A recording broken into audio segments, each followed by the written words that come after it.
आजाद जी, शायद उसके आने से पहले, उनके आने से पहले हमारे समाज का कोई भी व्यक्ति थाने में जाने से डरता था, लेकिन रावण भाई के आने के बाद टीआई की कलर पकड़ के पूछता है कि ये तूने कानून का उल्लंघन किया है।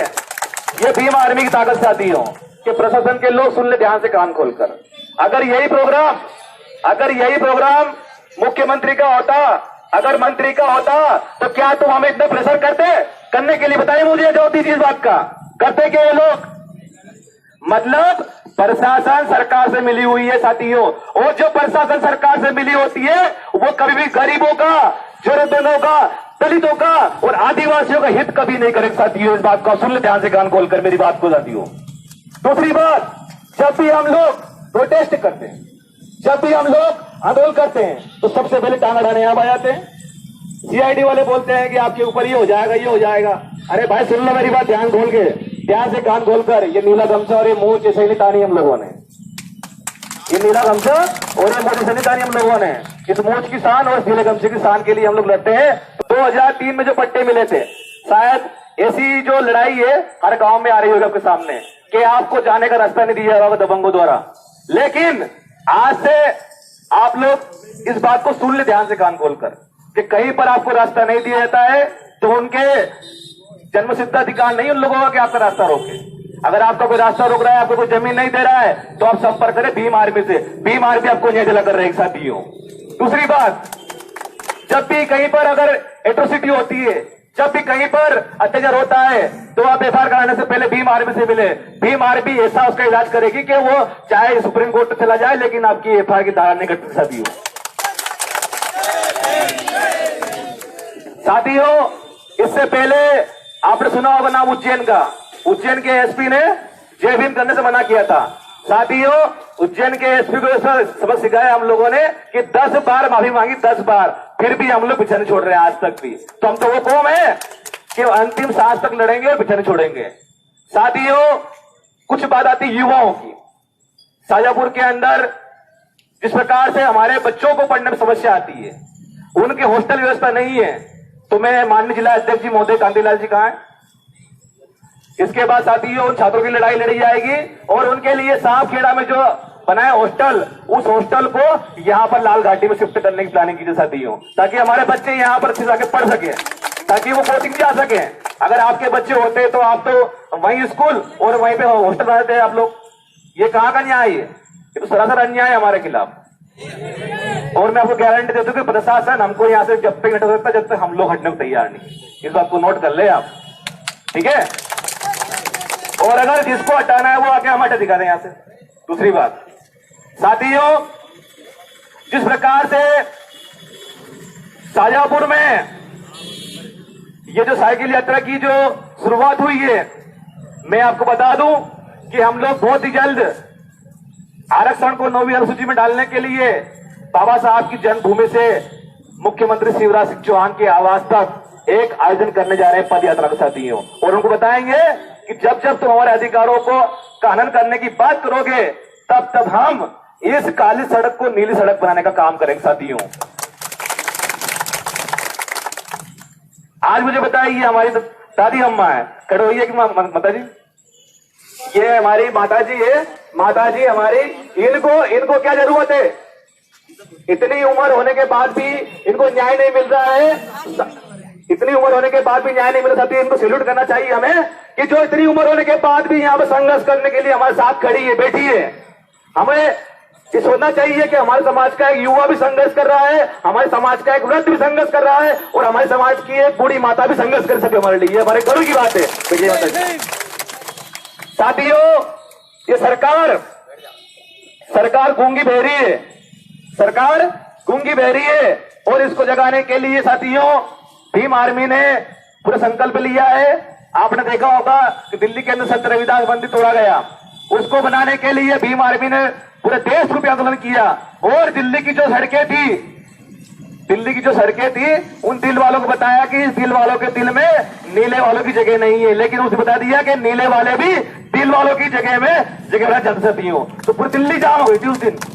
तो इस बात को सोने ध्यान से कान खोलकर यहाँ का प्रशासन, यहाँ के डीएम, कि अगर हमारे से गरीब लोगों पर अत्याचार बंद नहीं हुए, उनके अधिकार उनको वापस नहीं दिए गए, उनकी जो समस्याएं नहीं सुनी गई, तो ये धरना आज तो यहाँ पर बस स्टैंड पे अगर धरना आपके ऑफिस के सामने होगा, लाल घाटी पे, वहां पे कलेक्टर सामने। अब साथियों, जिस प्रकार से ये हमारे जो साथी हैं, ये हमारा छोटा भाई राकेश पूर्वे और अजय अहिरवाल, आ जाइए आप लोग भी। जब ये लोग एफआईआर कराने आते हैं तो पुलिस इनके ऊपर एट्रोसिटी करती है उल्टा। ये कहां न्याय है? साथियों, आप लोग संघर्ष करें पूरी ईमानदारी से, पूरे संकल्प के साथ, पूरी दृढ़ निष्ठा से। यह भीम आर्मी समाज को याद दिलाकर काम करेगी। और मैं धन्यवाद करना चाहता हूं हमारे जिला अध्यक्ष जी का, हमारे प्रदेश उपाध्यक्ष जी का, और हमारे जिला अध्यक्ष उज्जैन का, और जिला प्रभारी उज्जैन सोनू खान भाई का, सभी का, और यहाँ की पूरी टीम का, जिन्होंने ये संघर्ष किया। साथियों, वो जरूरत पड़ी तो ये तो सिर्फ शुरुआत है, आगे जाके लंबा संघर्ष भी हम लोग करेंगे और करते रहेंगे। तो चाहे हमारी अंतिम सांस, अगर हमें मौका मिला तो गर्दन का टॉपिक देंगे और मौका मिला गर्दन काट भी सकते। जय भीम आर्मी और जय संविधान।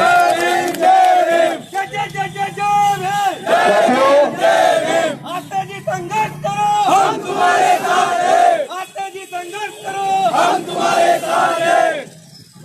चंद्रशेखर भाई और विनय रतन सिंह जी के नेतृत्व में आज पूरे भारत में कन्याकुमारी से लेकर पंजाब तक सारे पूरे देश में अगर जय भीम का नारा बोला जाता है तो बड़े भाई चंद्रशेखर आजाद जी की बदौलत है, और उन्होंने घर घर में भीम शेर पैदा कर दी।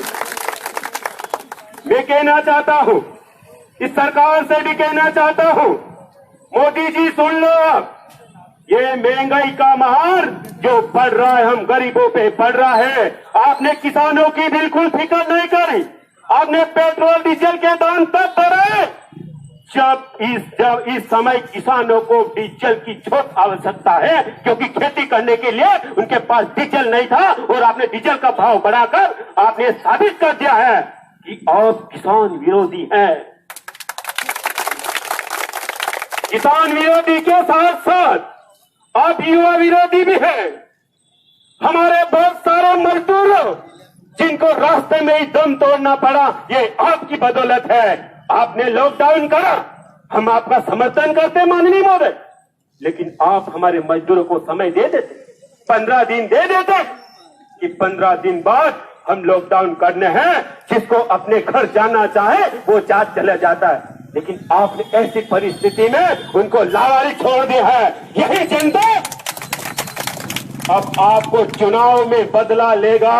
हे मजदूर भाइयों, हे किसान भाइयों, हे युवा भाइयों, तुम्हें अगर हमारे मजदूरों का खून का बदला लेना है तो हमें ऐसा बटन दबाना है जो हमारी मजदूरों की हित की बात करे, हमारे युवाओं की हित की बात करे, हमारे किसानों की हित की बात करे। साथियों, एक और गलतफहमी लोगों के दिल में जाती है कि भीम आर्मी जाति विरोधी है। मैं आज मंच के माध्यम से क्लियर कर देता हूं कि हम किसी जाति का विरोध नहीं करते, हम किसी धर्म का विरोध नहीं करते, लेकिन हम उस धर्म की कब्र खोदने में लगे हैं जिन्होंने हमें अच्युत माना है, जिन्होंने हमें ऊंच नीच में लिखा है, हम उसकी कब्र खोदने आए हैं। ये भीम आर्मी के शेर, अब ये गांधी जी वाले हरिजन नहीं है, ये बाबा साहब वाले अम्बेडकरवादी लोग हैं। अब ईंट का जवाब चट्टान से देते हैं। साथियों, बात आ रही थी SC/ST एक्ट की, बात आ रही थी थाने में आपकी रिपोर्ट नहीं लिखने। साथियों, कमियां हमारी भी है, कहीं न कहीं कमजोर हम भी हैं। हम गांव वाले के चक्कर में, उनकी आपसी दुश्मनी के चक्कर में हमारे लोग भी उनके खिलाफ एफआईआर दर्ज कराने चले जाते हैं। कई कई मामले आते हैं, क्योंकि कानून का मुझे अच्छा नॉलेज है। दूसरी बात मैं कह देता हूं कि आप लोग छूट बना के थाने में जाइए, मैं विश्वास दिला देता हूं कि आप 100 आदमी जाइए, 1000 आदमी जाइए, उस थानेदार साहब जब आपकी भीड़ देखेंगे ना तो उनकी हिम्मत नहीं वो मना कर सकते हैं, क्योंकि केस साहब जानते हैं कि एक आदमी छोटा हो सकता, 2 आदमी छोटा हो सकता है, इसके साथ 100 आदमी आए, 100 झूठे नहीं हो सकता है, इसके साथ अन्याय हुआ होगा। हम लोग क्या करते हैं कि रामलाल के साथ घटना घटती है तो बीरूलाल जी चुप रहते हैं, बीरूलाल जी के साथ घटना घटती है तो शांतिलाल जी घर में रजे ओढ़ के सो जाते हैं कि ये इनका नंबर है, लेकिन है पीरूलाल है रामलाल, ये सोच लो आज इनका नंबर है, कल तुम्हारा भी नंबर आएगा। मेरा नाम लेने से मतलब ये नहीं है कि मैंने एक उदाहरण दिया है साथियों, तो मैं कह देना चाहता हूं साथियों कि हे युवा साथियों, तुम ज्यादा से ज्यादा पढ़कर वकील बनिए, तुम ज्यादा से ज्यादा कानून की पढ़ाई करिए साथियों।